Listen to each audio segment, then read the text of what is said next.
And welcome to the 36th year, program number 3. It's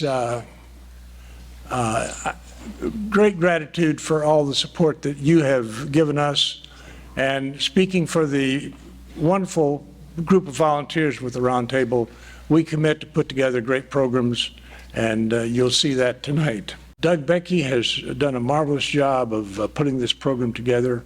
And I introduced Doug Becky. Doug is a veteran. He was curator of the Military Museum. He's interviewed hundreds of veterans through his time. And Doug, can I invite you to the podium, please?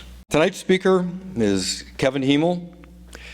He's a contract historian for Arlington National Cemetery in Virginia. He is also a historian, tour guide for Stephen Ambrose Historical Tours, and gives World War II tours about D-Day and General George S. Patton's battlefields.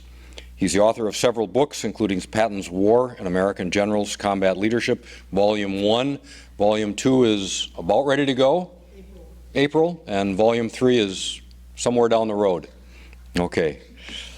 Probably be the definitive work on George Patton. Some of the stuff he's told me about errors in the histories, it's pretty amazing the work he's done. So these are going to be the definitive books on George Patton.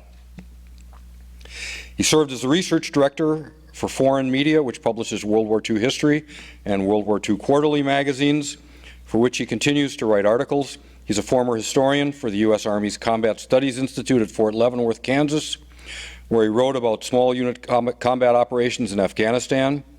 He's appeared on the History Channel, the American Heroes Channel, C-SPAN, Book TV, speaking about General Patton and military history. He's worked for more than 20 years for various military and military history magazines and journals, and he's worked as a researcher for the National Archives and as a historian for the U.S. Air Force. He holds a master's degree in American history from Villanova University.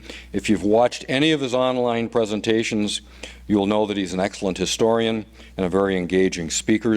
We'll take questions from Kevin at the end of the program, after the veterans have been up. So please welcome Kevin HYMEL. So I'm here to talk about Operation Torch. This is the invasion by American and British troops into North Africa. This is going to happen on November 8th, 1942. And this is really the brainchild of Winston Churchill. So December 7th, 1941, the Japanese attack Pearl Harbor, bringing the United States into the war. A few weeks later, Churchill arrives with his staff in Washington, D.C. This is going to be called the Acadia Conference. And the whole idea is to get a start on Allied strategy. How are we going to win World War II? George C. Marshall, the Chief of Staff of the Army, the top military man in the United States, wants to go into France. Let's get the job done. Let's defeat Germany. The British, particularly Churchill, realized the United States is brand spanking new to this war. Industry has not got in sync with the war yet. We cannot even field an army. We've simply got about a week under our belt of fighting, which is really no fighting. And he says, you know, if you want to come in, the best place to come in is North Africa. And Marshall is completely against this, but President Roosevelt knows, see if I can remember this. President Roosevelt is going to go on Winston Churchill's side. He knows that he's got to get the military fighting in this war against the Germans, you know, and the Italians, and the faster we can do it, the better. He can show that the Allies that we're serious about this war, we are going to be involved. The idea originally is called Operation Black, and it's going to go under a general named Joseph Stilwell. That name might be familiar to a lot of you. He's later going to become the commander in China. But at the time, Stilwell is considered our best corps commander in the U.S. Army. The idea is that we're going to invade Dakar, Senegal, which is about 2,000 miles south of North Africa. The idea being this is the closest port to the United States. But as Stilwell works on this plan, he realizes that once they land troops ashore, they're going to have to go back to the United States to get more troops. It's going to take too long. We simply do not have the resources to launch anything like this. Stilwell is eventually dispatched to China, and Marshall now puts his chief of operations, a young officer named Dwight D. Eisenhower, in charge. He does this because even though Eisenhower doesn't have any combat experience, he's proved an exceptional staff officer, very brilliant, can see through kind of red tape, gets things done, and most importantly, has control of his own temper. And when he gets mad, he can stop himself, put a smile on his face, and resolve a conflict. That is something that the guy I write about, George S. Patton, has a lot of difficulty with. So the overall idea for Torch, the plan as we see it, are going to be 3 major landings in North Africa. In Algiers, Oran. You know what? I've got a laser pointer for this. This ain't my first rodeo. Algiers, Oran, and Casablanca in Morocco. The idea, as I said, to get American soldiers on the ground against the Axis, because when they're going to land in November, the fighting is going to be coming towards them. General Montgomery in the desert, the British general, is pushing Rommel, the German commander, and his troops to the west. So the idea is to land these troops and push them to the east, sealing Rommel's fate. There are some dangers in this plan. First of all, you're going to have fleets coming from England down through the Straits of Gibraltar. They could simply easily be attacked by U-boats, negating these 2 attacks. This other force is going to be coming across the Atlantic. Again, if they run into a U-boat pack, they can be attacked. The biggest worry, however, is that this northern section is Spanish Morocco. Spain is a neutral party to all of this, but the leader of Spain, Franco, has used Adolf Hitler's equipment to come to power during the Spanish Civil War. So that is a big worry that the Allies have on their hands. But that is the general idea of Operation Torch. Take these ports so that the Allies will be able to move east. Now, they're not going to be fighting the Germans in this first campaign. They're going to be fighting the Vichy French. Who are the Vichy French? Well, France was defeated in 1940 by Germany. Hitler takes over all of northern France and almost all of the coast for his U-boats to attack England, but he gives the southern part of the country over to French civilians. This is Vichy France. They have to swear, all the politicians have to swear allegiance to Hitler. They are allied with Hitler. If there's a conflict, they're going to help out. But the Allies know, the British and the Americans know that the French hate the Germans. And with this operation, they should be able to turn the French from the Axis side to the Allied side. Because of that, Winston Churchill knows that if the French hate anybody, also it's the British, because they had bombed the French fleet at El Kabir to prevent it falling into German hands. So he really wants this to be an American attack. They figures if it's American infantry pulling American flags behind them, the French are not going to fight as fiercely as if it was the British. They're going to flag a number of British ships to be American. Although Churchill does admit with these night attacks, he uses a term about using American flags on British ship. He says, all cats look gray at night. Like, will the French even be able to tell? So that is the overall picture of Operation Torch, again, November 8th, 1942. And I'll just advance this image with a simple click. Yes, so I talked about how these fleets have to overcome great distances. By the way, just quickly, some of the objectives here, not only to aid the British, bring the French over to the Allied side, divert German resources from the Russian front. Stalingrad is going on right now, one of the largest battles of the war. Prevent the Germans from reaching the Iranian oil fields and opening up the whole Mediterranean to the Allies, driving the Germans and the Italians out. So this force we're looking at is going to be about 850 ships. The majority of them are going to be landing craft, and the amount of troops going in is about 1,700. For each of the 3 beaches, you're looking at about anywhere from 30 to 40,000 Americans and British sailors and commandos, American infantry and tanks. As I mentioned, the American forces, one has to cross an ocean, the other two have to come down from England. The attacking force under Patton, the Western Task Force, is actually very fortunate, although there's a tragedy involved. There was a convoy heading north near the coast of Africa. The Germans detect it and attack that, and that prevents them from attacking Patton's force as they come across under Admiral Hewitt. So let's go to I got all these controls on me here.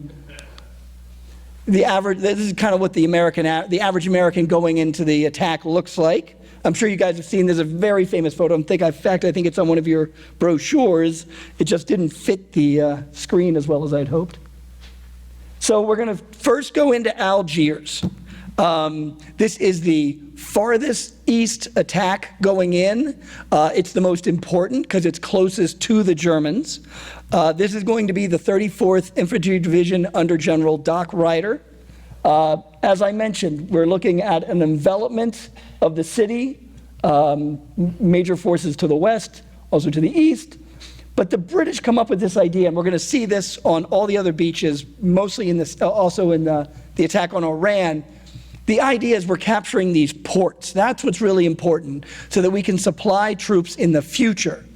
So the idea is to basically take soldiers, and these are going to be mostly the Minnesota soldiers here, from the 135th Infantry Division, put them on 2 ships, bring them into Algiers, and capture the port, preventing the French from scuttling the fleet, blocking it. There's going to be a large boom or chain outside the harbor that's going to have to be broken. And this is something I noticed in my research, and if anybody can elaborate, that'd be great. We're looking at 2 regiments from the 34th, the 135th and the 168th. The 133rd Regiment is going to remain back in England. They're going to use a regiment from the 9th Infantry Division. Why is that? I cannot find an explanation, but what I've seen in the history of the U.S. Army in World War II, the commanders try to bring in separate regiments so that those units can get bloodied a bit, and then they can return to their units with combat experience and sort of train the rest of the division. So that is my theory of why they're using 9th Infantry here instead of all of the 34th Infantry. The operation here that is called the Terminal Force. The idea, like I said, is capture the port. The 2 ships involved are the Brooke and the Malcolm. The Malcolm's going to go in first, is going to be unable to break the chain, and it's going to come under great fire from French forces in the harbor. It's eventually going to have to pull out. There were so many soldiers waiting to go ashore on the decks that when they pulled out, they had to hose down the decks, and a lot of the sailors said that there was, blood and brain tissue all over them. That's how bad the combat was.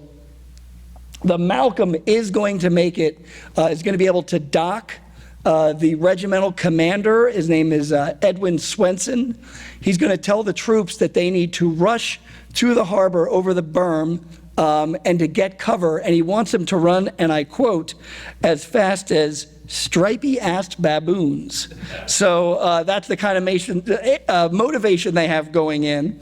The troops do make it in, but around 9 a.m., the French are going to start sniping at the ship, and they're going to start using larger caliber weapons. The ship's captain realizes what's going on, and he sounds the signal that they're going to pull out. Swenson has got about 250 men with him going through this dock. They're all spread out. Only about 50 make it back onto the ship as it heads out, to sea.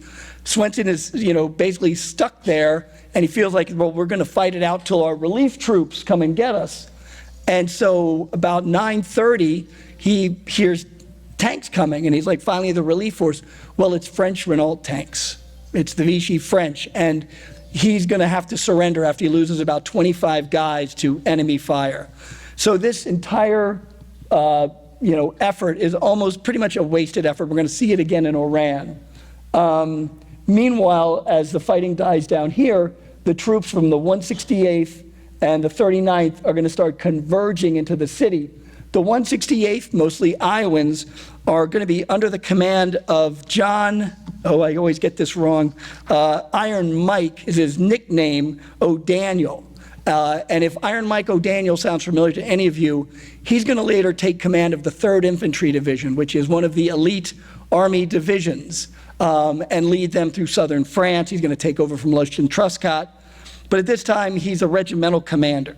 And he's going to lead his guys ashore. Well, actually, I'll talk about the commandos coming in over here on the east.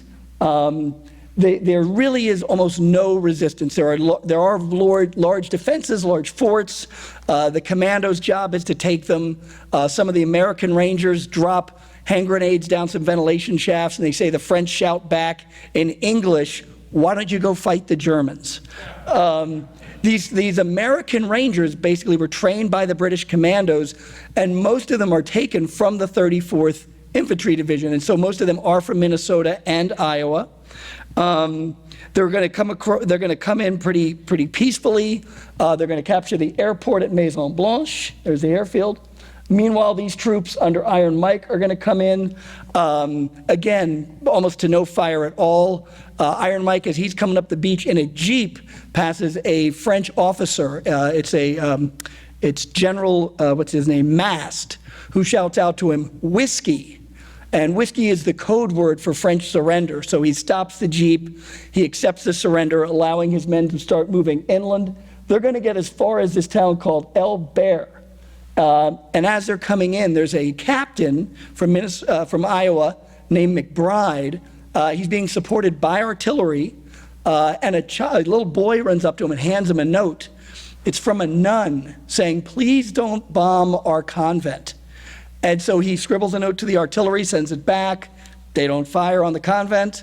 But it's at this point that the French launch their own counterattack. Tanks roll down the streets, again, these Renault tanks. And O'Daniel is forced to run into a house. He orders his guys to throw grenades at the tanks to try to knock them out.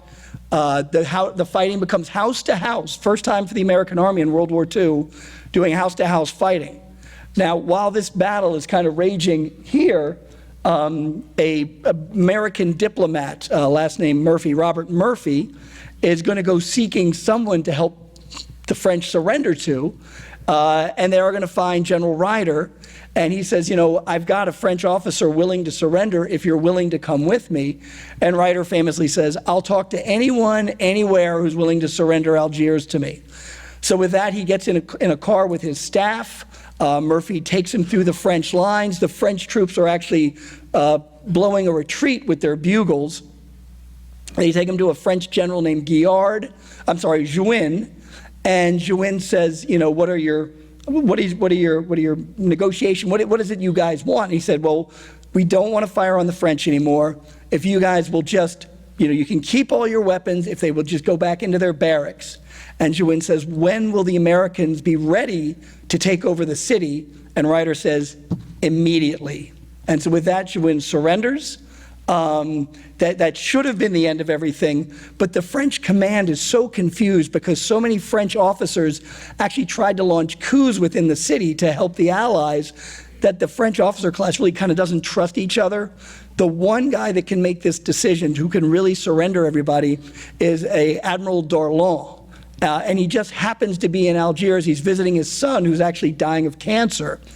And so before midnight, Ryder meets with Darlan, and Darlan's hands are kind of tied. He says, "I don't want any more fighting. I don't want to lose any lives in this area.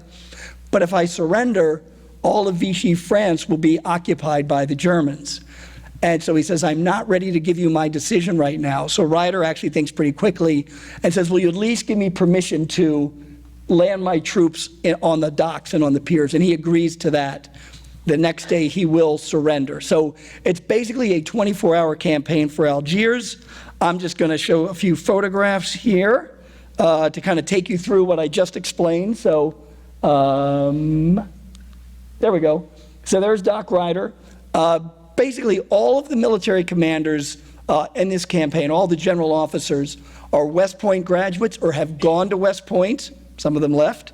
And they're all World War II combat vets. In fact, Ryder himself here in World War I earned 2 Distinguished Service Crosses. So for the very first offensive of the war, they basically put their money in their vets. That's the Malcolm. This was taken a while after the raid into the harbor. The French tanks that attacked the Americans, if that French tank looks a little out of date, it is. These are World War I tanks. That's all the Vichy had. And that's what they launched their counterattacks with. That's what they used against Swenson and the troops that landed at the docks. This is the Thomas Stone. 2 of the troop ships actually took enemy torpedoes in the initial stage of the landing and had to pull out to sea.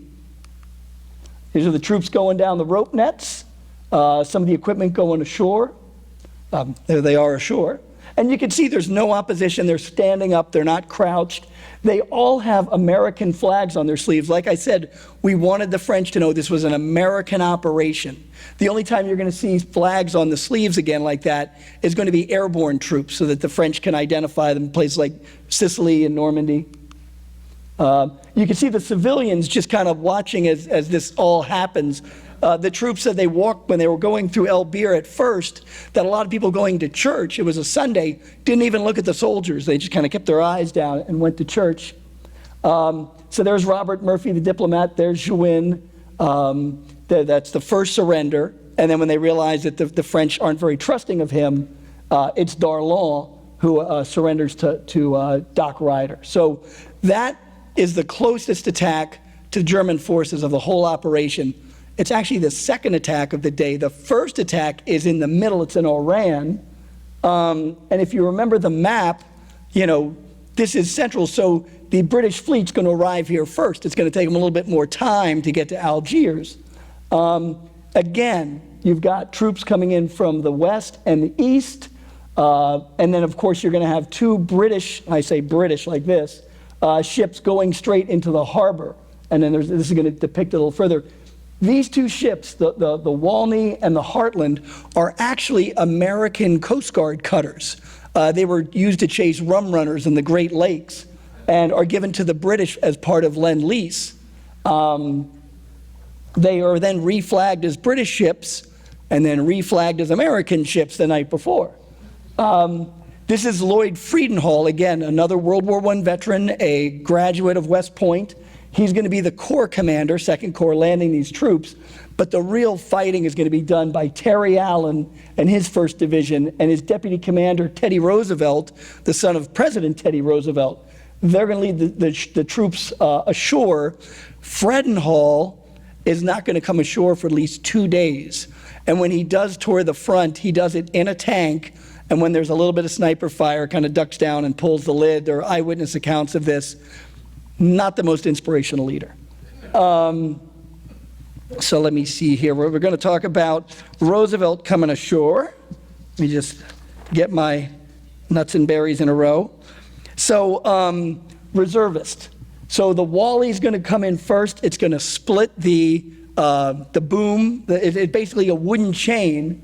It's going to come into the harbor and just come under severe attack by the French. In fact, one of their ships is going to sortie out and bring both of them under fire. The Heartland is actually going to land, and some of the troops are going to get off. The Walney dispatches a couple of canoes, and Americans get out and paddle onto the docks. Both of these ships are going to be hit enough that they're going to explode and sink. The Americans that come on shore are immediately captured. Again, this is a pretty reckless attempt to really capture the port quickly, prevent the French from scuttling their fleet, from blocking it with ships. As soon as this action is over, that's exactly what the French do. It takes them only 20 minutes to scuttle the ships in the harbor and to block the harbor.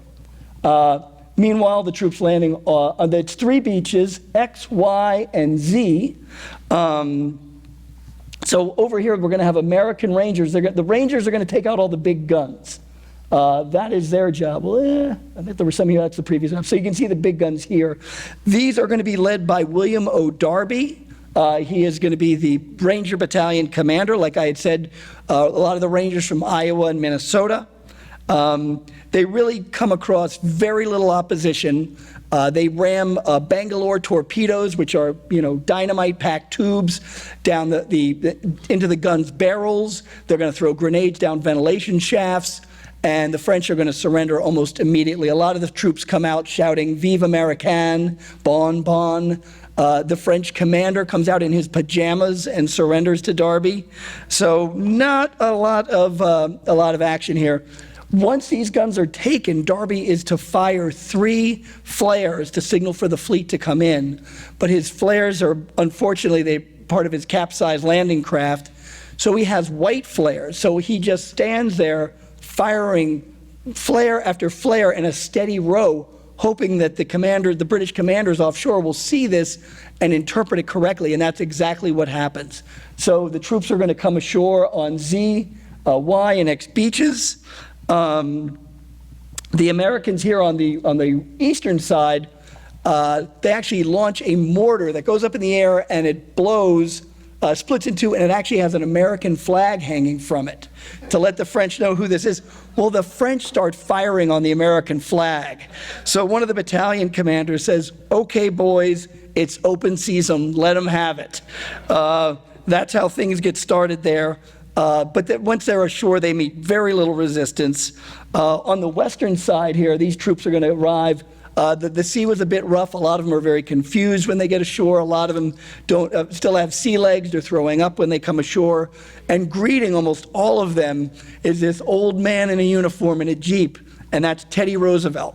And he just keeps telling them, "Get off your asses, keep moving inland." And it's that kind of individual leadership that's going to make a difference here and for the rest of the U.S. Army through the rest of the war. So these troops are going to start converging this way. These guys, Allen's troops, are actually going to get stopped at a place called St. Cloud. And the troops there are the French Foreign Legion. They're going to put up a stout defense. Some troops from the 18th Infantry Division are going to attack. And the French are going to push them back, capture some of them. The French are then use artillery, and the Americans basically run away. The officers have to, get them to turn around and get back to troops, get back into line. You got to remember, this is their first time in combat. No amount of training equals combat. The regimental commander, his name is Greer, decides the best thing to do is to shell St. Cloud and, just with a marching barrage, clear out all the streets, let the French know who's in charge. As he's planning it, getting it ready, Terry Allen, the division commander, comes up and says, "No, we won't." He's got World War I experience. He says, "I was in France when we shelled towns. All you do is kill civilians. We're not going to kill civilians here. We can maneuver around this town." Rick Atkinson talks about how you look at it today, it looks obvious, but to the troops on the ground being fired upon, their first inclination is not to go around, but it's Terry Allen with his experience that's going to do that. This is what he's basically going to cost most of the day. So it's not until the 9th that they're going to get moving again. They're going to be stalled some more by the French, and then finally on the 10th, John Waters, one of the battalion commanders with the 1st Armored Division, he's come ashore with mostly light tanks, and Allen basically tells him, "Go into the city and just muck around." So the tanks go flying into Oran. The surrenders are quick, and Allen, by the end of November 10th, is going to send a message to Eisenhower that, as he to quote it exactly, "Everything's rosy." And so with that, we have our second beach. Now the last beach, we're talking about the Western Task Force under Patton. So let's do some pictures. So there's Lloyd Friedenhall, the commander of the invasion. He's eventually going to get sacked after the Battle of Kasserine Pass. Eisenhower sends a general named Ernie Harmon out to check on him, and Ernie Harmon says, I have to recommend this guy, is no longer the commander of 2nd Corps. So Eisenhower says, "Well, then you take over." And Harmon says, I can't take over for the guy I recommended being fired." So they tap Mark Clark, who's the commander of the 5th Army, and Clark says, "Well, I can't do that because it's a corps, and I'd have to step down. I can't do that." So they go to Patton, and Patton can't wait to take command and says, "I'll do it." So that's how Patton comes to command 2nd Corps. This is Terry Allen in the middle, General Roosevelt on the far left. This is taken a few months later in Tunisia with Patton, but that's what they look like. both of them very heavy smokers and drinkers. This is one of the ships that charges. This is one of the Coast Guard cutters that the British then take possession of. You can see it's not like a very heavily armed, heavily weaponed thing. The British did put some armor plating for protection, but it really doesn't do much. They said some of the dead were piled 3 high by the top before it got sunk. That's the Ranger commander, Darby, who I spoke about. He's later offered to command of a regiment, and he turns it down because he basically says, I'd rather fight with my boys, and Patton is very impressed with that. These are the Rangers after they've taken over some of these French gun emplacements. Troops from Iowa. This is interesting. One of these guys has an M1 Garand. This is basically the general rifle of the U.S. Army in World War II. But this guy, if you look at it, he's actually using a Springfield rifle, a World War I rifle. I noticed this when I was blowing the picture up. That could mean he's a sniper, because the snipers tended to use old World War I Springfield single-shot rifles. If you've seen Saving Private Ryan, you know about this. Oh, geez, one important element I mentioned, because, again, one that doesn't work out too well. To support the troops, there's actually an airborne assault at Oran, and it is pretty much a disaster. It's a battalion of paratroopers. It's about 500 paratroopers in 39 C-47s. They're commanded by a gentleman named Edson Raff, and he's trained these guys as best he can in England to get them into fighting peak. But they're going to have to fly from England down past Spain through the Straits of Gibraltar to drop these paratroopers in Oran. To make this possible, they send up signal equipment and stuff on ships, even on land, something called Rebecca. All of it fails. A number of planes have to land in Spanish Morocco, where they're going to spend the rest of the war. Only about 12 to 14 planes make it over target. This is one of the airfields. And as they're flying over, RAF looks down and sees tanks charging on the airfield and says, you know, my God, we've got to stop those tanks. So they're going to parachute out of their planes in daylight.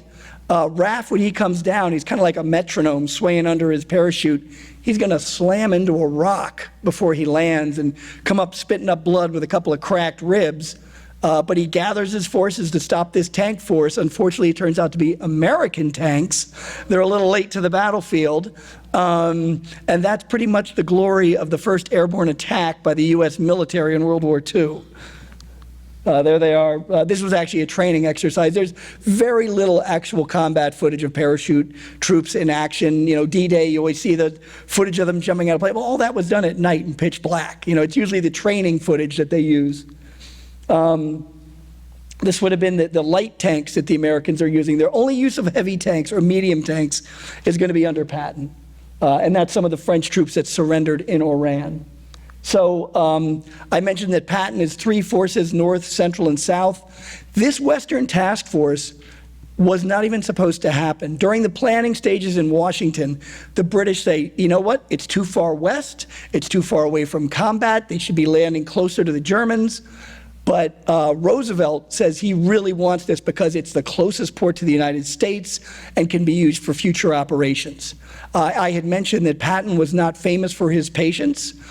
During the arguments for the Western Task Force, when the British are saying they don't want it, Patton gets so ticked off that he goes home to his residence at Fort Myer, goes into his living room where there is a lava statue about a foot tall called Charlie that his wife purchased in Hawaii as a good luck war god. Patton takes Charlie out to the backyard and spikes him into the pond. Patton's mad, and poor Charlie had to take his wrath. So fortunately, Roosevelt steps in, saves the Western Task Force. So this is the northern part of it. This is the Cebu River right here. The key element here is its airfield, so that the French can't attack Casablanca in the center where Patton's attacking, actually Fadala Beach. And you see this little dot here, Medea? There's a fort there called the Casbah that oversees the Cebu River. The American forces are going to land on either side of the river, but this defensive position is going to hold out until November 10th. So for two days, 8th, 9th, and 10th, 3 days, there's going to be fighting around here. Basically Navy SEALs, specially trained naval officers or sailors, are going to go in here and cut the net that will allow for 2 ships to go in here, the USS Dallas and the USS Conestoga. And so they're going to come in here and land troops that are going to eventually take this airfield. But it's going to be a very intense fight. The French are going to counterattack with tanks. They will not let go of the Casbah. Let's do some pictures. So this force is under Lucian Truscott. At the time, he is the assistant division commander of the 3rd Infantry Division. The commander is named Jonathan Anderson, who I'm sure a lot of you have never heard of, and I'll explain why in a second. This is the Casbah. I hope you guys can see it. I think I have a picture of it. So you can kind of see that gate that I showed you is up here. This is the rest of the fort, and you can see the damage. I went here in, I think it was about 2011, 2012. And you can see how pot-marked it is from all the naval fire. Let's see. That's the Cebu River going out to the Atlantic. The forces that attack here, mostly 3rd Infantry Division, the key is to get the airfield so American Army fighter planes can land there. There was a big concern about whether or not Army airplanes could take off from carriers. The Navy specifically built their fighter planes to take the stress of a catapult launch, and they had to do experiments right before they attacked to make sure the American P-40s could do that. There's the Dallas, and there's the Contessa. You can see it's a troop ship. They both had shallow drafts. So let me get back to the old Casbah here. So for 2 days, the fighting's going to go on around here. The Americans keep trying to capture it. They actually roll up a light artillery piece right to the door and fire point blank. That doesn't work. So on November 10th, they call in Navy fighter planes and they drop bombs inside the fort. And one of them's going to hit this wall here and damage it. And the troops are going to charge in over this wall. Patton, when he's later told about it, he said they went in pure Hollywood style, because he thought it was like something out of a movie. And so with the capture of the Casbah, the fighting in the north is going to end. So now I'm going to take you below Casablanca to the southern force. This is going to be under Ernie Harmon. Again, landing on beaches, but the key here is the port, because Ernie Harmon is commanding the 2nd Armored Division. This is where the tanks are going to come ashore. And we need a port to bring them in. I can tell you, so this is an area called Safi, and it was famous for sardine canning. And when I went there, the air stank of sardines, and I later found out they also make WD-40 there, which is based on fish oil, which is, kind of gross. But again, very little fighting. The French quickly surrender when they come ashore. Harmon will organize his tanks and try to drive up to Casablanca, because he knows Patton is attacking. It's going to take him, I guess he gets organized on the 8th. On the 9th, he decides to take off, but he knows he doesn't have enough fuel to get up to Casablanca. It's about 200 miles to get up there. But the Navy actually puts Army gasoline on one of their ships and sends it to a harbor about 60 miles south of Casablanca, so he is able to refuel and continue on his way. During this entire time, communications are so poor that he only gets one message from Patton, which is, hurry up. Not very clear. So there's Ernie Harmon. These are American medium tanks. Most of the tanks are light that we're using. We really are not a match for the German army. We have a lot of catching up to do. We're going to eventually upgrade our Sherman tanks to larger cannons, thicker armor, wider tanks, but that's not going to really get to the battlefront until November of 1944. But fortunately, we're facing off against these French Renault tanks. There's one of the ships that's going to land in the harbor, so they're able to take the tanks off. This one actually nosed itself into the harbor. Its name is the Bordeaux. This is basically the only defense that I found in the city. It's an old Spanish or Portuguese fort, and that's what it looks like today. And if you go, you'll be chased by hundreds of little kids trying to sell you stuff. So now we got the central force going here. So this is going to be mostly elements of the 3rd Infantry Division. They're going to come in at night. Patton wakes up at about 4 in the morning to see the troops off. A lot of he says that that he can see the troops going in, and the big question is, will they be fighting on the beaches or not? they see a single light point up to the sky, and Patton says that's the signal that there's going to be no fighting. That light then turns onto the water, it's a searchlight, and starts firing on the Americans. 7th Infantry Regiment and the 30th Infantry Regiment are going to push ashore. If you guys know my friend John McManus, who was here recently, he's actually written a 2-volume history of the 7th. Got to give John his props.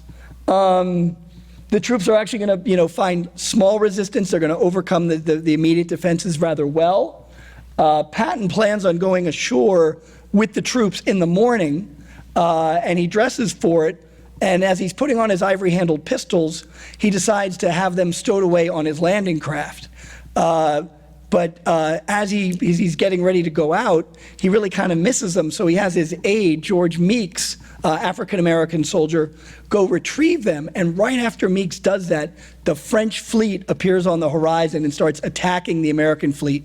The USS Augusta that Patton is on board is going to return fire, and the backblast from some of its cannons are going to bend Patton's landing craft in half, and they're going to have to drop it over the side.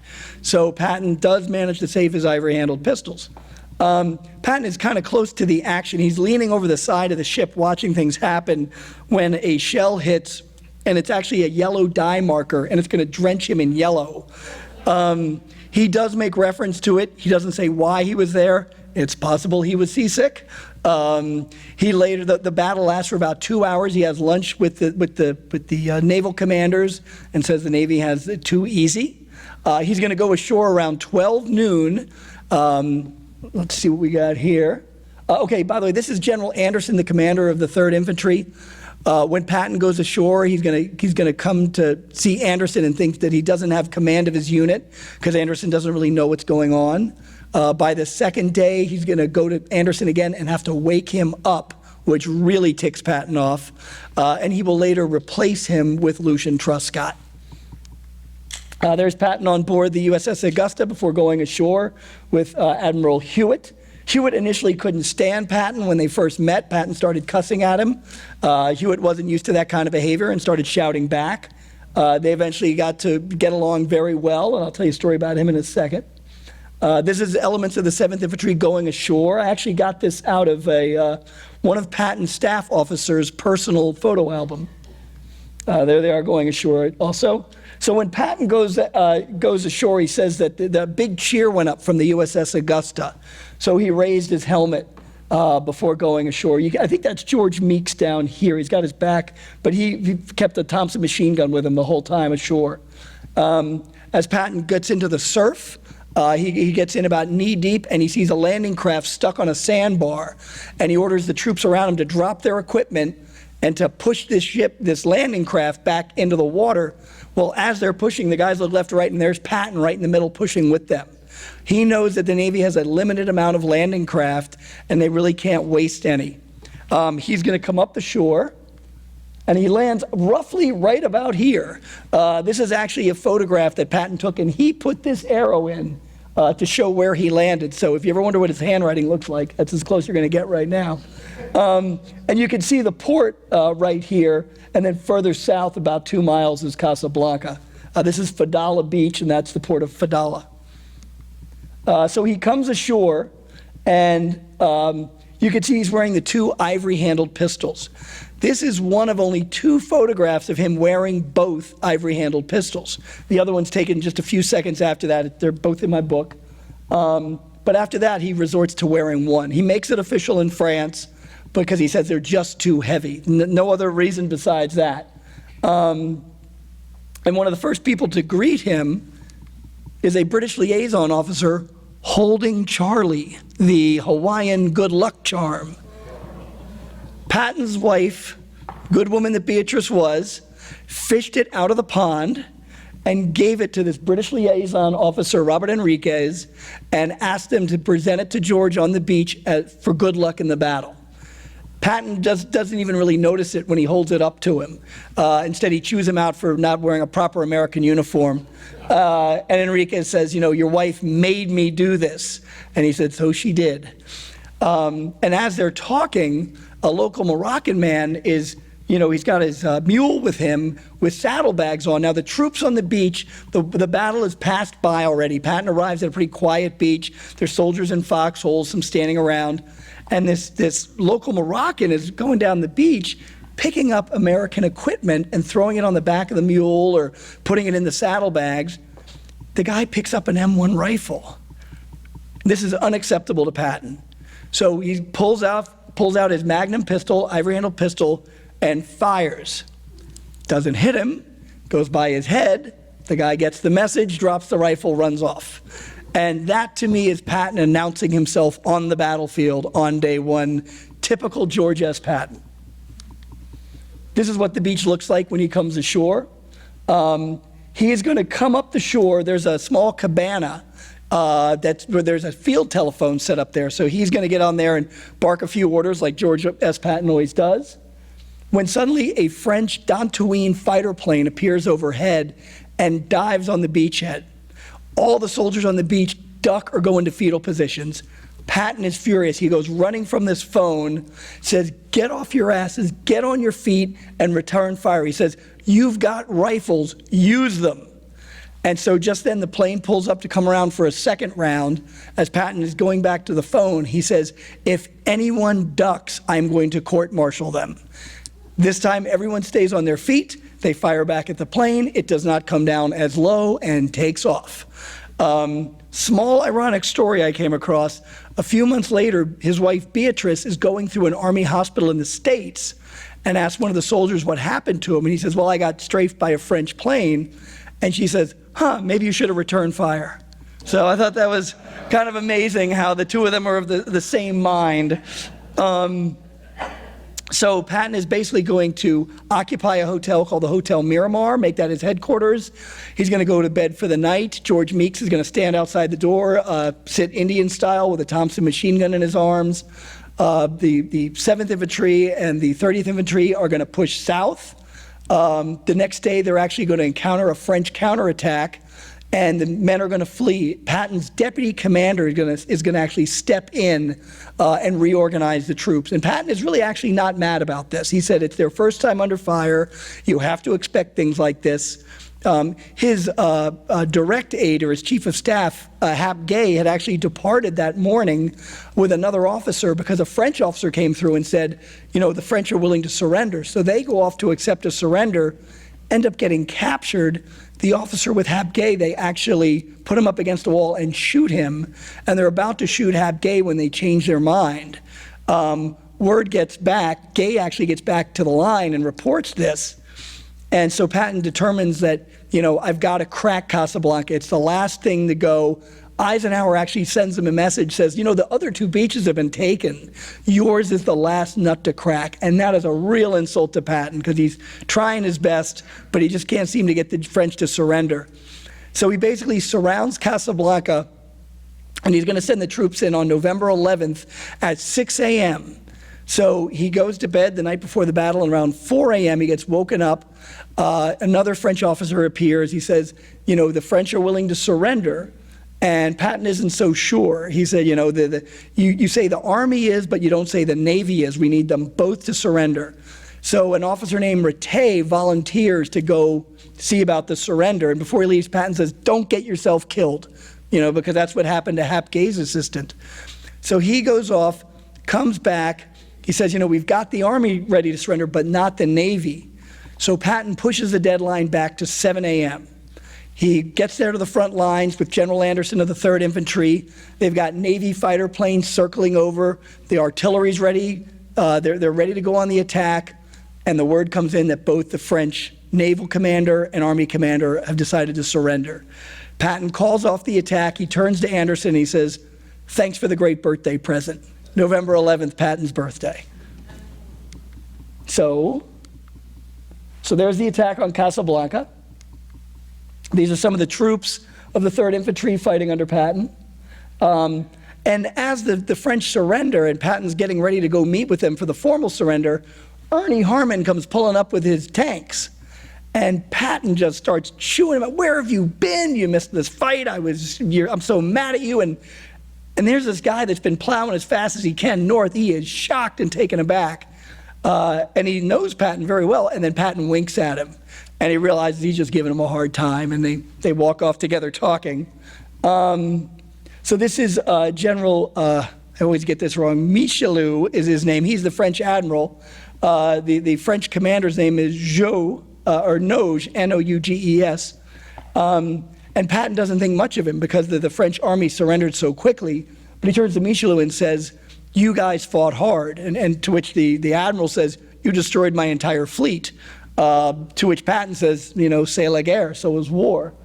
But they sit down for the negotiations, and Patton has a pre-made surrender document that is supposed to address, you know, if the French surrendered immediately, and it really does not apply to the situation. And so it's a very tense negotiation of what to do. And so finally, Patton just stands up and he rips the surrender document in half. And he says, "You know what? I fought with the French in World War I. You guys are honorable. If you promise to police the streets, we'll come in peacefully and not cause you any harm." And the French agree to it. And then Patton says, "And there's one last thing," and the French all tense up because, you know, George Patton. And he looks at him dead in the eye and he says, "We need to finish this with a toast." And with that, his staff officers come in with champagne. The French are relieved. They raise glasses. And that is basically the end of Operation Torch.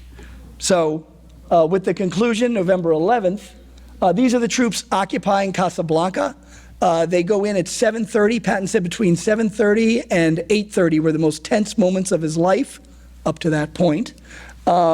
He's actually in a hotel. It was actually a Shell oil building, and if you go to Casablanca today, you can still see the shells on either side of the building for the Shell oil building. So I just want to conclude here that it was not a bloodless operation. The Americans lost 528 dead. The British lost 574, mostly commandos, mostly Navy actually, and the Vichy French lost 1,364 troops.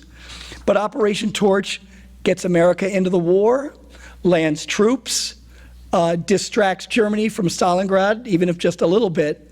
But the real objective, to get troops to fight in North Africa against the Germans, is actually a failure. The troops that start heading east, the winter weather turns, everything becomes mud, they become bogged down, the war is going to go on for a few more months than planned. But at least the United States is now in the war. So with that, I conclude. Do I take questions now or? No questions, okay. Thank you, everybody. Thank you very much.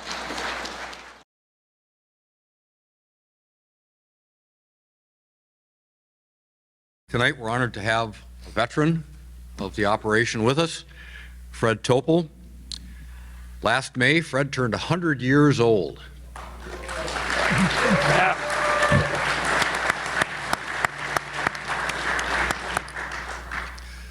Fred was in Headquarters Battery, 175th Field Artillery, 34th Infantry Division. He's one of the hometown guys. He was in the survey section initially. Fred, where did you grow up? Golden Valley. Mm-hmm. And what was your family's economic situation during the Depression? My dad was a truck gardener, what they called at that time, and we grew asparagus mainly, and also other associated vegetables, carrots, tomatoes, all kinds of things. Mm-hmm. And we'd take them down to the city market and dispose of them to the groceryman. And as a kid, you were expected to work with the family? Truly. Right, okay. And when and why did you join the Minnesota National Guard? Money.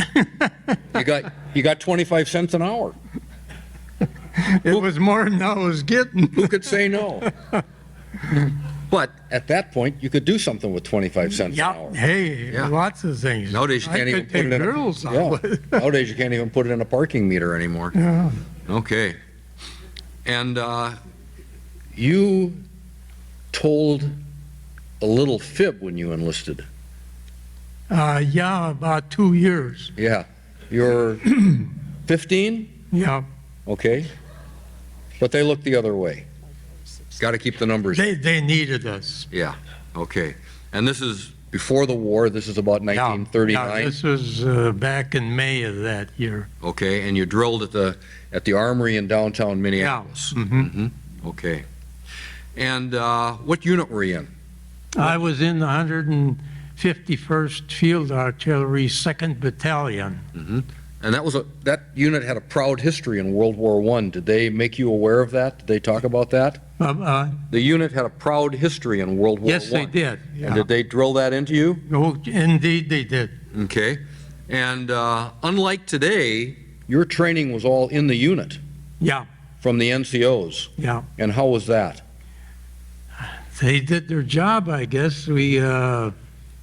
I was in the National Guard for 2 years until we were activated. And we were activated I think the 6th or 7th of February. And Well, we're going to get to that. We got Okay, all to right. do some other things first. you lead it on. Yeah. Okay. And you went up to Camp Ripley a couple times for training? Yep. Good training up there? I don't know. we just kind of goofed around. Uh-oh. Uh-oh. Now, did they have a beer truck going up there in those days? Oh, yeah. Uh-oh. Okay, we'll leave that alone. Okay. So you're in the National Guard, things are happening in Europe. Yep. It was the 10th of February, 1941. Yeah. You get federalized. Right. And that's when you go to Camp Claiborne. What did people in the unit, and what did you think about that situation? You know, I was broke and I needed some activity, and that was the way. It was a year of employment. Yeah, You get a paycheck. yeah. Okay.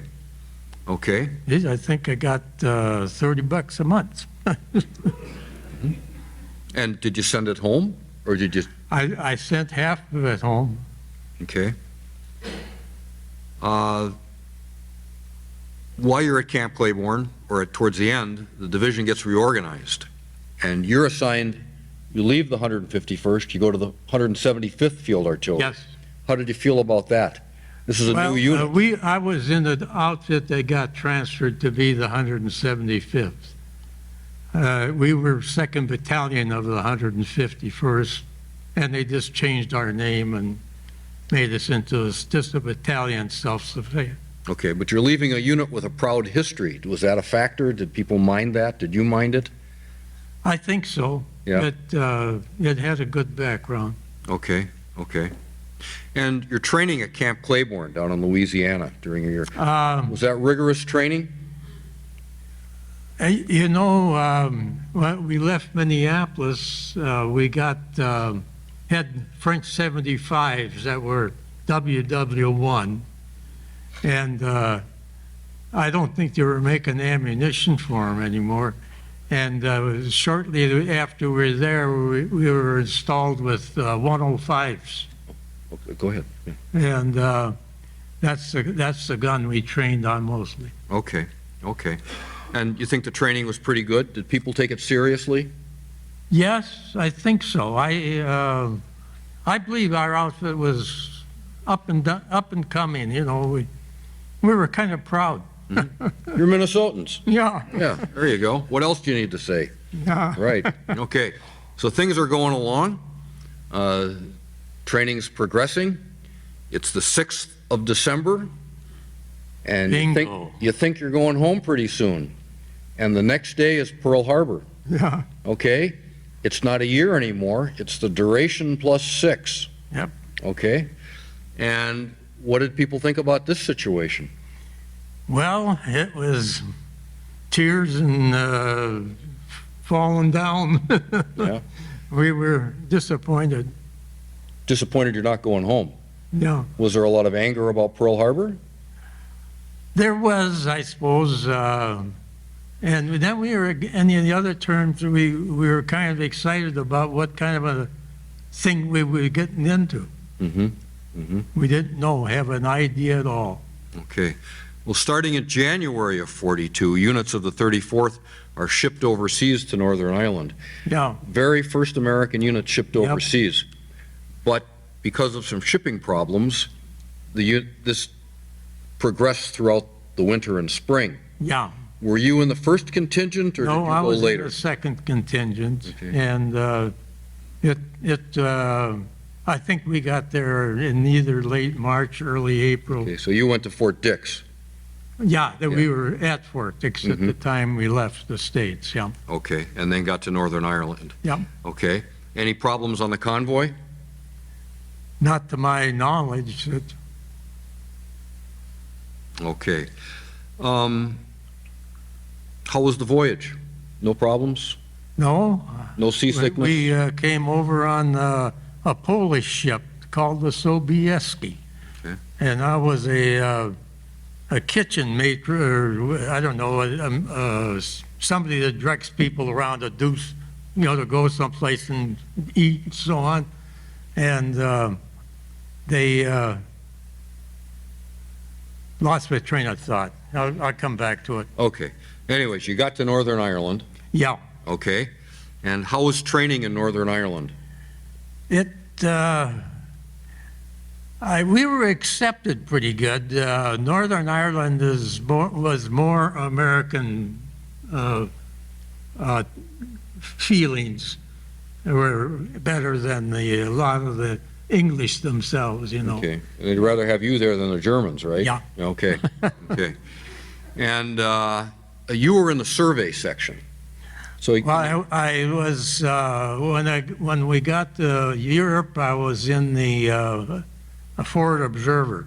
didn't that come a little later? When you're in Northern Ireland, you're in the survey section on the guns. Yeah. And can you talk about what you did in the what does the survey section do for people who don't know about the artillery? Well, the gun has to be surveyed in on the map so they can direct the fire with the map coordinates.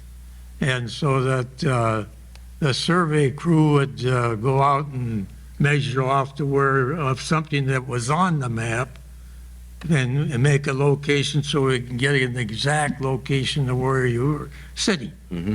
I just listened to a YouTube video from the Ukraine, and it was all about a Russian officer being overheard talking clear on the radio. Okay. And he was very upset because his guns had been firing and they missed the target by 500 meters. Oh, God. So it was your job to make sure that you didn't miss by more than 5 meters or so, right? Yeah. Yeah, okay. And you got new guns in Northern Ireland. Yeah, we got the British 25-pounder, and it was a very good, accurate weapon. It had a trail piece that dropped down, was in a big circle about, 10, 12 feet, at least the width of the wheelbase, and they would pull it up on that, fire one round, and it would set into the ground, and then they would survey the piece from that point, and we could drop a round within probably 50 yards on the first round. Mm-hmm, mm-hmm. Okay, so the guys liked them. They were good Yeah. guns. Okay. Okay, in late October 42, you got word that you were going to be going someplace. Okay? And what did they tell you about it? What information did you have? What knowledge did you have? Really practically nothing. We were going to North Africa, but we didn't know it. Okay, but you knew North Africa. I think we had some idea that it was, yeah. And did you get any kind of additional training or special training? Not that I can recall. Okay, okay. Nothing about boats, landing craft? We had to get into that, yeah. Okay. We practiced with the like Coast Guard or something, Yeah. and they had landing craft at the front end drop down, and we trained on going to the idea of and getting our equipment aboard and also on ground. And the net ladders on the sides of the ships, did you train on those? Yep, Okay, yep, okay. And everybody did okay? yep. Okay, okay. So how was your voyage to North Africa? It was nothing hardly. we got to southern Spain, more or less, and then we just kind of wandered around in there for, I don't know, probably 12, 15 hours. And then all of a sudden, the next day, we were into the canal. You went to Gibraltar. Yeah, went But through. did they let you off the boat? No. Excuse me, ships. We went in there sailors at in the night audience. because we had to be at our destination in darkness. Yeah, okay. I have to get the remote control here. You just Oh, I'll bring- get it for you. Could you? Okay, I'm on the outside. okay, thanks. So, I've done a lot of oral histories, and one of the guys I interviewed was George Farmer. Yeah. Okay, well, first, I've got to show you, this is Fred. There's Fred on the right, and this is probably a Camp Claiborne, right? Or maybe a Camp Ripley? Maybe, I think it's Claiborne. Okay. And then this is you. Aloysius Froh. There you are again, and you're in front of an airplane, and what's going on with this? We trained with pilots in small planes to be artillery observers, yeah. Okay. You were a heck of a handsome Our- young man then, huh? Our pilot's name was Billy O'Bishop. Billy Bishop, like the World War I ace. Was he? The hell he was. Billy I'll be Bishop, yeah, darned. World War I ace, yeah. Okay, this is George Farmer. And George Farmer enlisted in the National Guard when he was 16 years old, and he served together with Fred in the headquarters battery of the 175th Field Artillery in the survey section.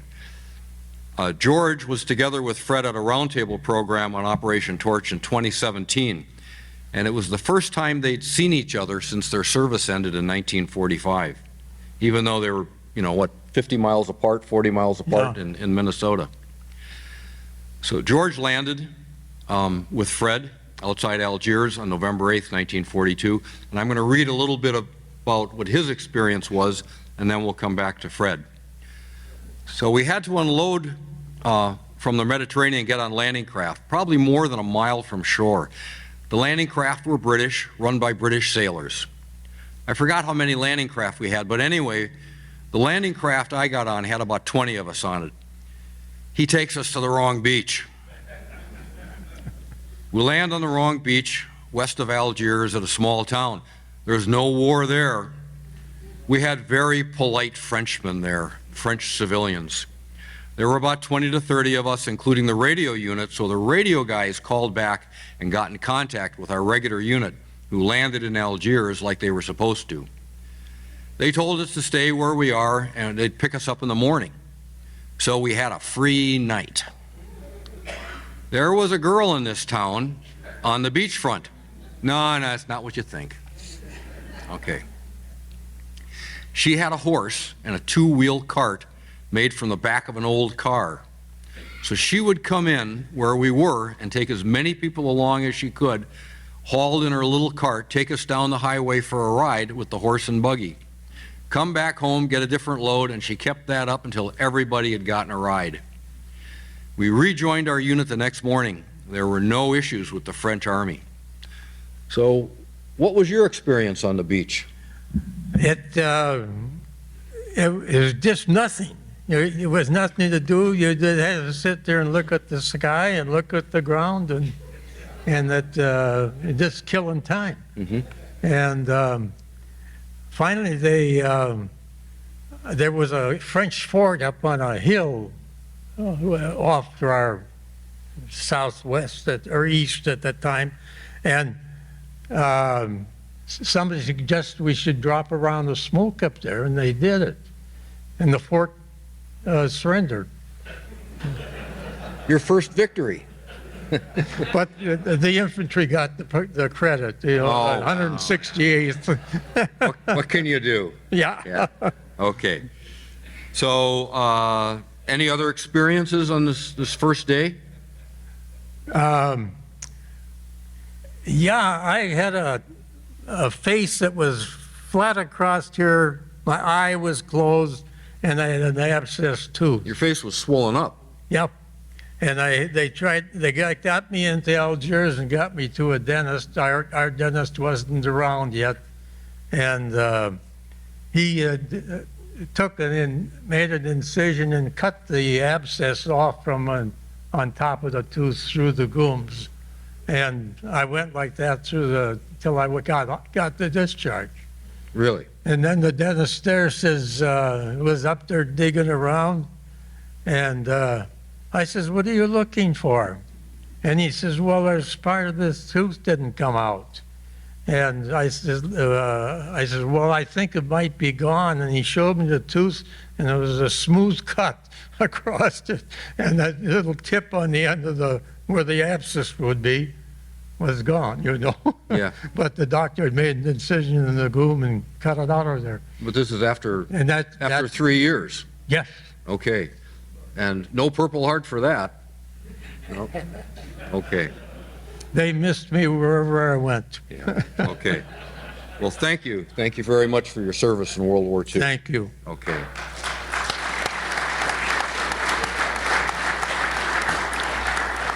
These are some other Minnesotans that served with Fred. This is 23-year-old Victor Knopf, also in B Battery, 175th. He landed outside Algiers on the 8th of November with the others. He didn't talk about it too much except to say that his trucks and guns got stuck in the sand on the beach. Victor was on the gun crew that fired the very first shot in Tunisia on the 19th of November.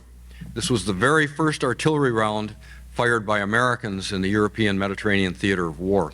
We'll have more on him on the program on the 28th of March.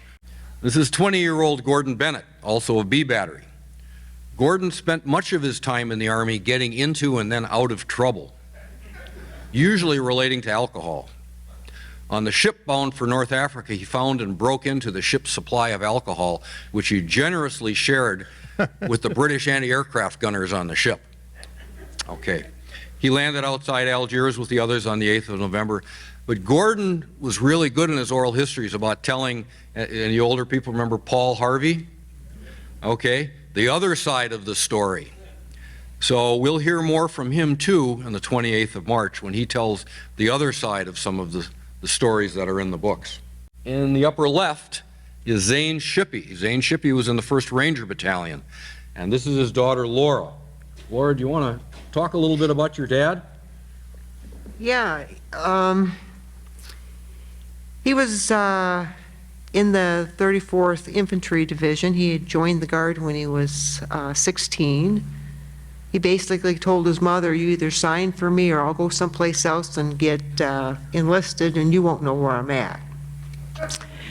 She wasn't real happy with him, but at least she knew, you know, what was going on. And one of the reasons, Dad was born in 1924, so all of his service records show him born in 21. He was born on a farm in Hinton, Iowa. His father walked out on the family when he was 4 years old. The family moved in with his grandparents, AP and Laura Robbins. One of his first fond memories he told us about when we were kids was his grandpa taught him how to drink coffee. What he'd do in the morning, he'd get up and put his wheat biscuit in a bowl, pour hot coffee over it, let it soften up a little bit. Then he'd pour the coffee back in his cup, put a little cream in it, and then he'd eat his biscuit. Well, you know, Dad says, "Well, can't I try that?" And he goes, looks around, he says, "Ah, your grandma's not around." Yeah. So that was his coffee thing. Now, he joined the Iowa National Guard. Yes, he did. The Red 185th Field Artillery. Yep. It was the 34th Infantry Division. The battery was 185th, yeah. It was the Red Bulls. They'd reorganized the Red Bulls and split them up into 3 different pieces, I guess, and moved them around. Because Minnesotans didn't get along with the Iowans very well. Let's not discuss conflicts within units because it's all harmonious. Yeah. Right? Okay. Well, when you got shot at together, yeah, it was harmonious. He lived with his grandparents. His grandpa died in 28. He was 60 years old. They had to auction the farm. On the 21st of December, that was finished. Grandpa, they put the money in the bank, and 2 days later, the banks went belly up, lost everything. So there was a little few adjustments to be made. Back then, Dad's mom, she put him and his sister into an orphanage for a while until she could get back on her feet. There wasn't much for women to do in those days. I mean, as a waitressing, that was about it. So she lived with her 2 brothers, his wife, and their 2 kids, and then a guy by the name of Emmett Cox, which would soon to become my dad's stepfather. But they lived together, worked together. Grandma was a waitress. Grandpa worked at Cuddy Hayes. It was a meat packing plant. And her 2 brothers worked in construction. So they got on their feet, and then she got the kids out of the orphanage. They bought a home, a little house. And, you know, that's where he actually moved from the country to the city. He said he'd never seen so many kids. He had a couple hundred kids in his high school. He thought that was pretty interesting. So let's get Zane into the Army. Okay. What early experiences did he have with the Iowa National Guard 34th Division? Did he tell you many stories about the early Well, he said the radio sucked. He was a communication officer, or communications. They were trying to get him to work. Everybody was new, and he said it was pretty interesting. Then their division was activated, and 10th of February. well, yep. And they got sent down to Camp Claiborne, Louisiana also. And he said that was supposed to be a pretty set up thing, but he says they ended up spending most of their time building the place. That's right. So it was interesting. None of those guys that he was with had ever been out of the state of Iowa. In fact, most of them hadn't been more than 40 miles from home. And the South was a whole different experience.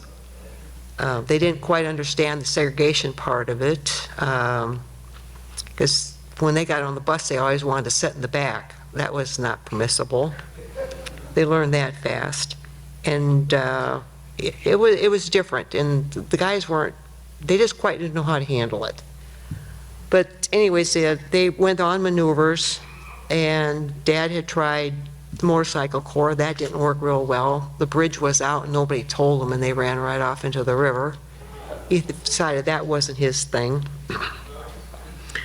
Well, they were in New Orleans on leave on December 6th, and they heard about Pearl Harbor, and the 3 guys looked at each other and says, "We got to get back to camp right away." They did, and then they were sent back to New Orleans to guard the canals, because they didn't know where the Japanese were at or where they were coming, and they were there until they were sent to Fort Dix. They were activated and going to Northern Ireland. They trained there. They ran more maneuvers, and the boat that they were supposed to sail on burnt. The Normandy. The Normandy, okay. I wasn't sure about the name of the boat or the ship, but they ended up leaving.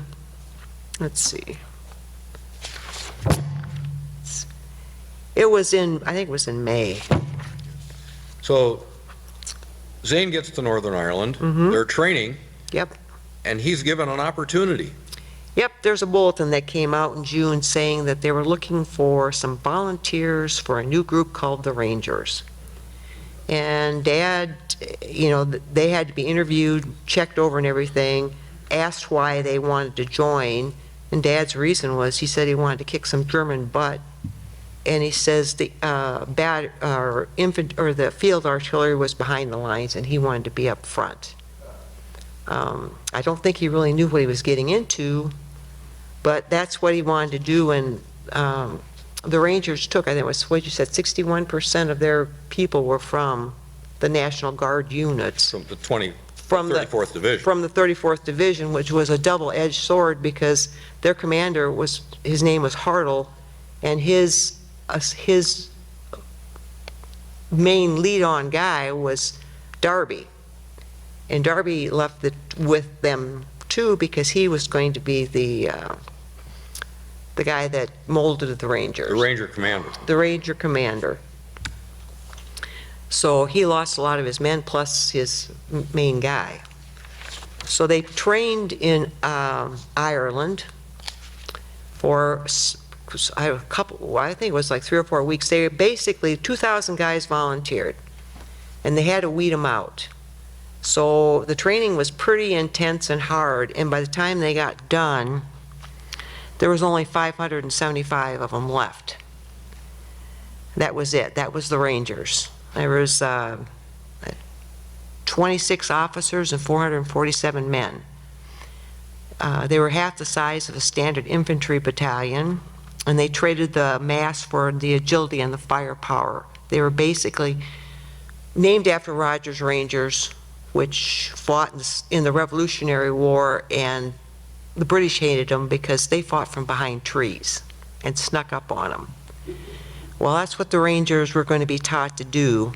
They were loaded up and went to Scotland and were spent weeks with the British commandos, or the ones that trained them. It was very arduous, hard. Lots of times the guys just gave up, but some part of them kept going. And some of them, in the training exercises, they used live ammunition. And he says, you learn to keep your butt down real fast. Did your dad tell you any stories about the trip to North Africa? Or his experiences? Well, the Rangers always ended up on British ships. And one of their main fare was mutton. It didn't set well with the Americans, but But they all had to eat it. they all had to eat it. They didn't really have much choice. The trip wasn't too, they didn't have any issues with it. Sometimes the seas got a little rough, but they didn't even know where they were going until they... Zane's 1st Ranger Battalion landed at Algiers, outside Oran. Mm-hmm. And did he have any stories about that? Oh, yeah. He had stories. He was one of 2 groups that landed at the... There was a kind of a dock. It was a jetty that went out, and their boats had to come in, and there was like only, let's see.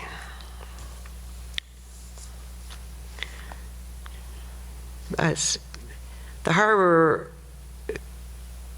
let's see. Why don't you Okay. tell the story about Darby and the flares? Well, Darby, he didn't land in our zoo. He landed, well, he did, but they landed on the beaches. Dad's unit was, Dahmer was his commanding officer, and Darby lost his flares. He put all the communications and the flares in one boat, and that's the one that sunk. So he at the beach, they achieved their goals, but they had no way to notify anybody that they had done their job. So everybody was kind of worried. They didn't know where they were setting. The job of the unit that Dad was with was to capture a fort that had howitzers that were going to, would shoot for the boats in the harbor. And I'm going to talk about that when we get to the next guy. Okay, all right. Okay? But we got to keep moving here. Okay. Your dad fought with the Rangers through North Africa, Sicily, Sicily, Italy. up the boot of Italy, and not a very good picture, but this is Zane. This is Zane on the right. 3 Purple Hearts later, on his way home, and I think missing a lung, Laura, wasn't he? Yeah, yeah. But Zane had a long life. I think he was... He's 90 years old when he died. Yeah, yep, okay. Okay. Thank you. I'm gonna go to his buddy now, Don Frederick. Okay. Okay. This is Don Frederick. Don also served in the 1st Ranger Battalion. He was a friend of Zane's. This is a picture of Don later on when he was in Sicily or in Italy. He's a newly battlefield commissioned 2nd lieutenant. He's just shy of his 20th birthday. He was 19 when he landed at Algiers. This is from an oral history I did with Don. I was in F Company in a rifle squad. We had a small section, probably 10, 12 guys. We got up behind the guns at Fort du Nord. We caught the defenders of those guns. They were big coastal guns. I think there were about 4 of them that overlooked the bay at Algiers. They were manned by the Vichy French. We had some 81 millimeter mortars. I had them set up at the base of the hill in case we needed them. But there were only 3 companies that went up, D, E, and F. The other 3 companies landed down below on the bay of Algiers. They were supposed to take the dock area. Then the 1st Infantry Division was waiting offshore, waiting to come in and land in the bay of Algiers, and then head on for Oran. We got up to their barbed wire. We knew we had to blow the wire or cut it. And as soon as we did, they opened up on us with machine guns. Well, we put them down in a hurry, got through the wire, and caught most of them in their sleeping bags and bedrolls. They didn't know what hit them. It was quick, thank God. It could have been worse. We stayed up at the fort for a couple of days, then we moved down. Colonel Darby took charge of the town of Algiers, and there was a bunch of beach cottages out there in the bay area, nice sandy beaches. So the battalion moved down there. We got some R&R, and there was a little bit better rations, and then we had a nice sandy beach to go swimming on. Don and Zane together participated in the Tunisian Ranger operations, which included serving as a guard at the 2nd Corps headquarters when General Patton arrived with sirens blaring to take command. He was now a 1st Sergeant of the 1st Ranger Battalion. The 4th Ranger Battalion, newly created. Don got jaundice and was medically removed from the ship heading to Sicily. He went AWOL from the hospital to rejoin his unit. With several other hospital AWOLs, they talked their way onto a ship to Sicily, commandeered a civilian car, loaded it with sea rations and jerry cans of gas, and found and rejoined their units at the end of the Sicilian campaign. Darby didn't know if he should court-martial him or promote him, but he gave him a battlefield commission.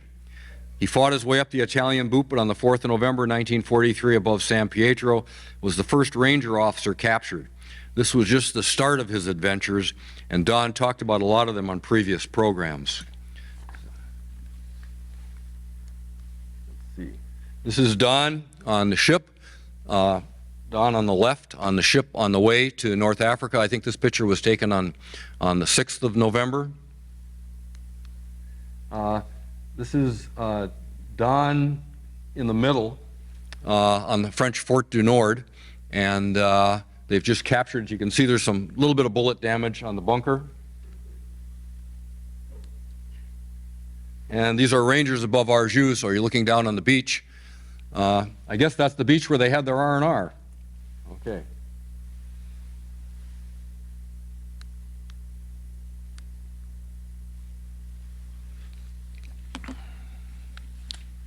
I'm going to not come to this guy yet.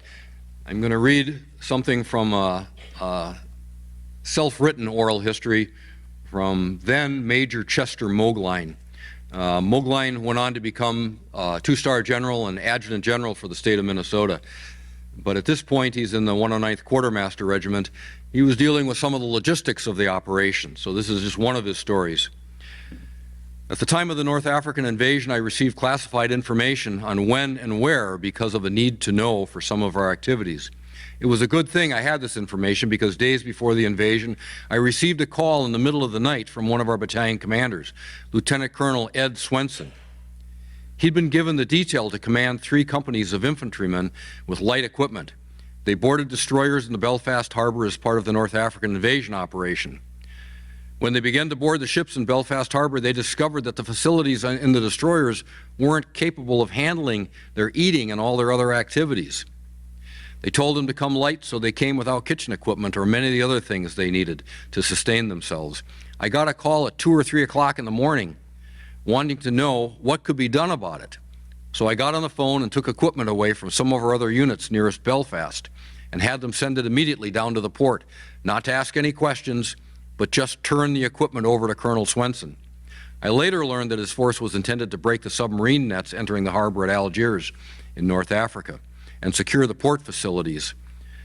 What actually happened, I later learned from Colonel Swenson himself while sitting in our helmets in the mud in North Africa when he rejoined the division. Now, if anybody ever wore an M1 helmet, you probably sat on the inside. You turned it upside down, put your butt inside, and it's a great way to sit. It's really comfortable, especially when it's mud all around.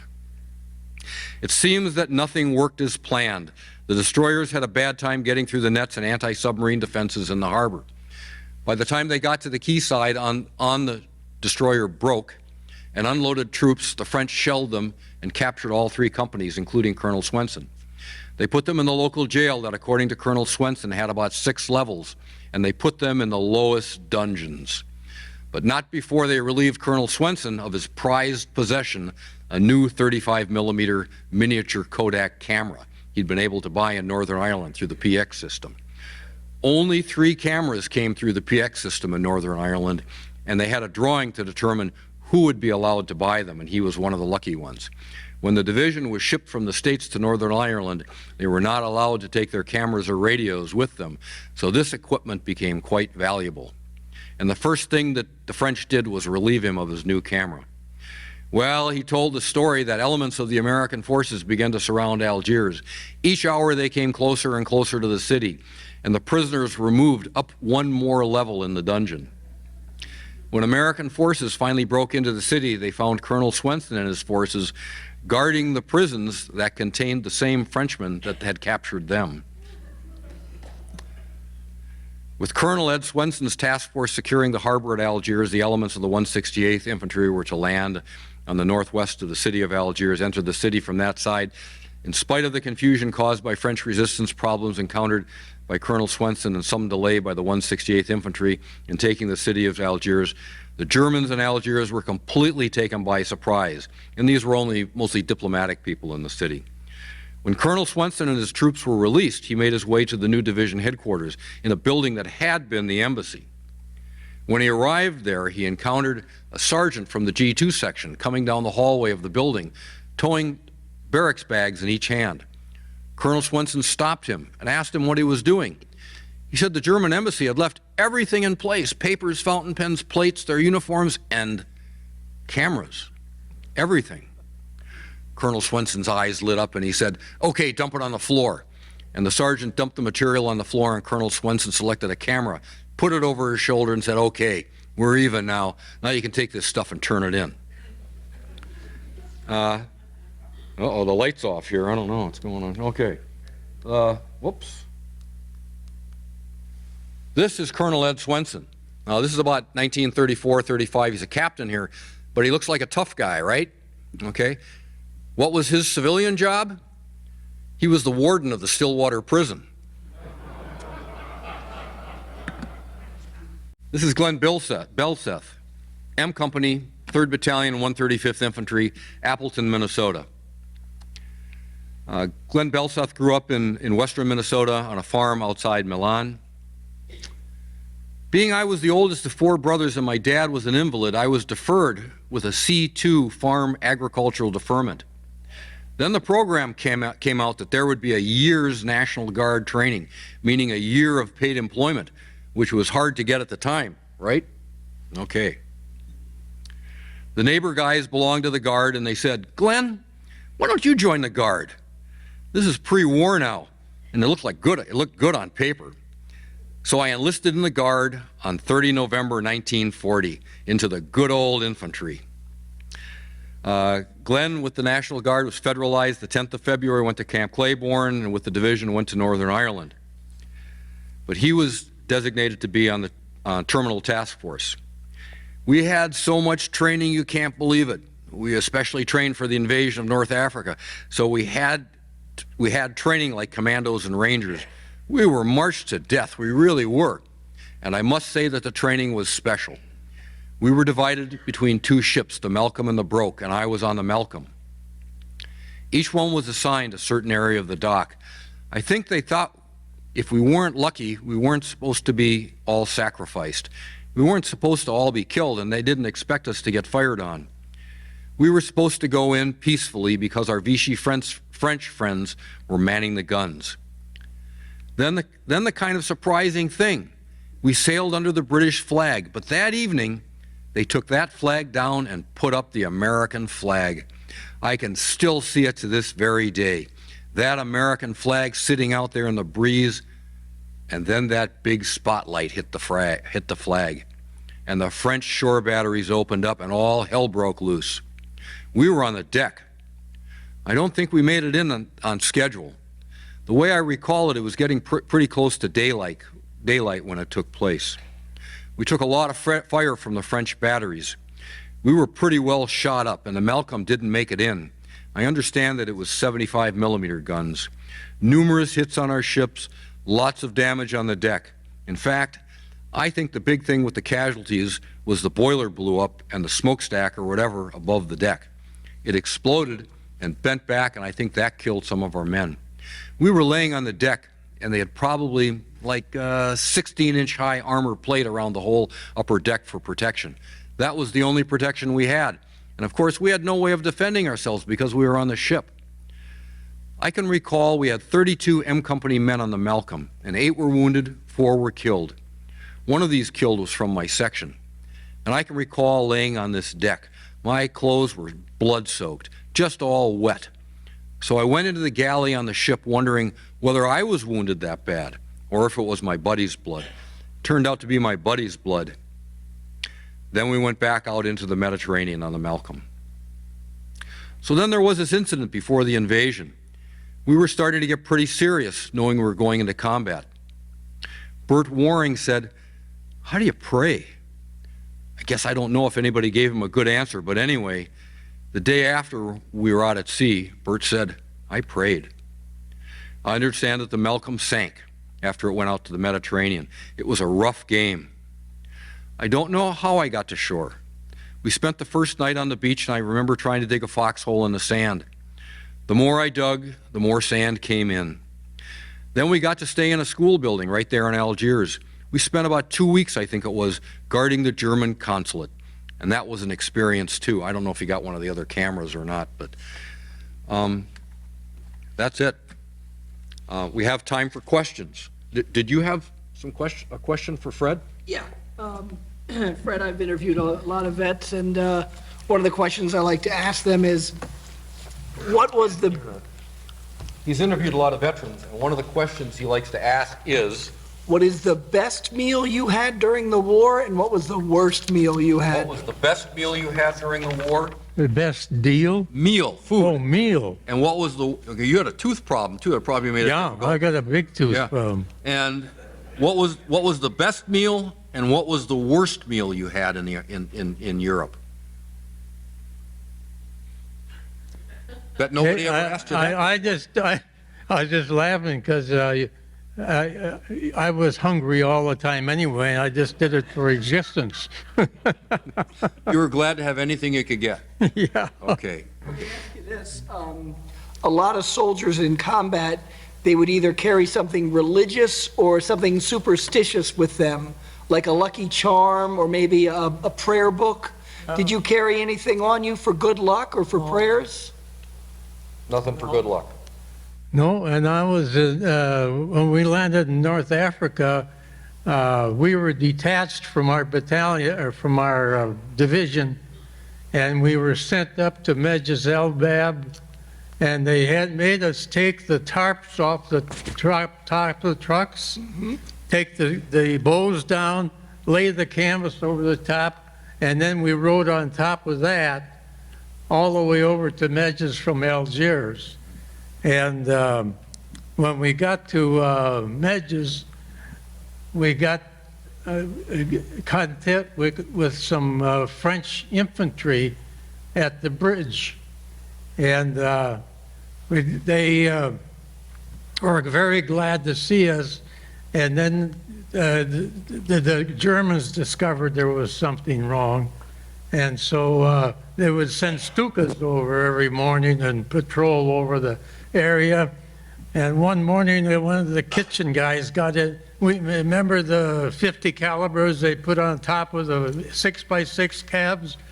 He jumped into one of them and shot down a Stuka, and then the war started. So that was the first combat. Yeah, Did you ever have the Stukas dive on you yeah, with their screaming sirens? yeah. And what did you think about that? Exciting as hell. Yeah? And they're dive bombing you. How close did they come? Oh, it was nothing. You could see them. The thing come wobbling down. You could run away from it. Okay. It's exciting when it's a distance, Yeah. but it's not, it's more scary when it's close. Yeah, We never thought much of them. They never seemed to hit anything. okay. Well, if you get the chance to go to Chicago, go to the Museum of Science and Industry, because they have a Stuka that was captured in North Africa. Oh, yeah? Hanging from the ceiling. And it's got a few holes in it. They might be 50 caliber holes, I don't know. Yeah. Okay. Do we have some questions from the audience? I have a question for the presenter. I understand that there were efforts to contact the Vichy French before the landing. Mark Clark, I think, landed a couple times. Did any of these efforts do any good, and how extensive were they? Well, can you hear me okay? So yes, actually Mark Clark went on a secret mission on a submarine to negotiate with the Vichy French, and they were basically uncommittal. It went poorly. He was actually furious that they wouldn't come onto his side, particularly Juin, who I mentioned, surrendered to Ryder. There were numerous efforts to cause sabotage on the Vichy French by their own troops and from the locals, and they really kind of came to nothing. Beyond those negotiations and the spies, Roosevelt did a radio announcement asking the French not to fire on the American fleets, and he timed it for the attack into Oran and Algiers, but it was about an hour before Patton landed, and so he was really worried that that was going to give up the ghost, that this announcement on the BBC, but none of the French really listened to the BBC. The Germans really kind of forbade it, and so nobody really heard the president's message. So there were slight efforts, but the Vichy French were uncommittal, which really infuriated a lot of the American commanders. So I hope that answers your question. Kevin, when Mark Clark came in, I think, didn't he come in on a submarine? He came in on a British submarine. I think it was the Seraph. And didn't he lose his pants in the surf? No, that's actually on the way out. Okay. That he loses his pants, that he basically gets on board the submarine in a pair of shorts. Okay, so he didn't have to confront the French in his underwear? Correct. Okay. Question for Kevin. Do you find it surprising someone like General Marshall thought we should begin the war with an invasion of France when we clearly weren't ready for something like that? I think George Marshall was a genius. He basically called right about the time of Pearl Harbor for a 100-division army. He calculated that that's what it would take to win the war, and he pretty much was right. However, when it came to combat and tactical decisions, some of his decision-making was proved a little faulty.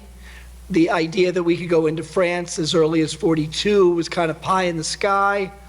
And really, Eisenhower was just commanding the operation in North Africa. The idea was that Marshall would eventually take over. It's at the Cairo conference later in '43 that Roosevelt is really forced to make a decision. Stalin asks him, who's going to lead the invasion of Normandy? And he says, well, we haven't picked anyone yet. And he goes, well, then you're not doing it.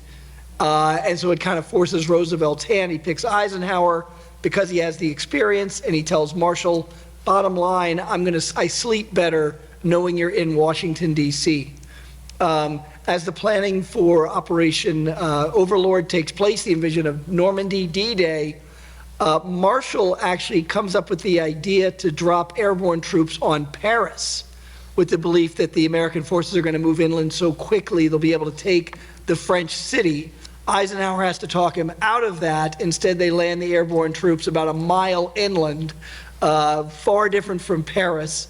So I would say, Marshall is a genius for the job he has, but he just doesn't understand the effort and that the enemy gets a vote in combat in situations like that.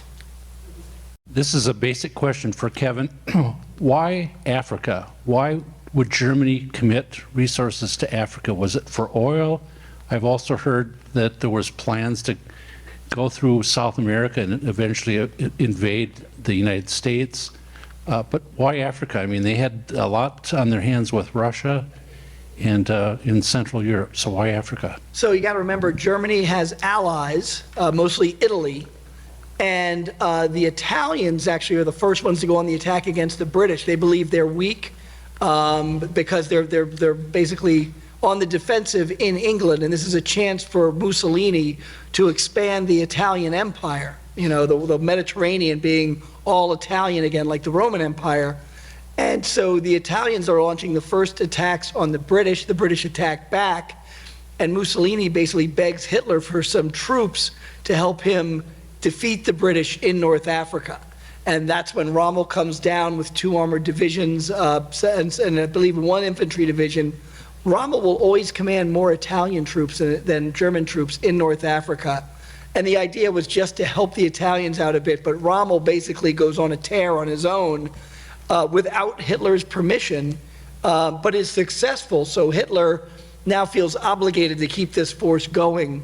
So he keeps resupplying Rommel. So it really is a fluke that the Germans become so committed in North Africa. That is not part of Hitler's plan, but Rommel's successful attacks kind of forced that and ended up spreading the Germans too thin in the Mediterranean to their demise.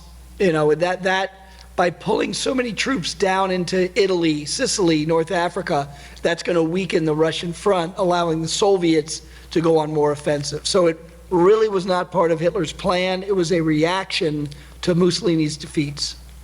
Okay, I'm sorry to say, but we've run seriously over time, and we have to vacate the Historical Society building. So thank you very much for coming. Let's hear it for our veteran.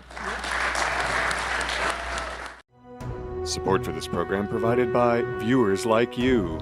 Thank you.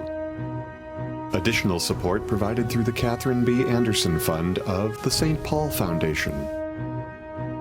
Upcoming roundtable topics can be found at www.mn-ww2roundtable.org. Production services provided by Barrows Productions.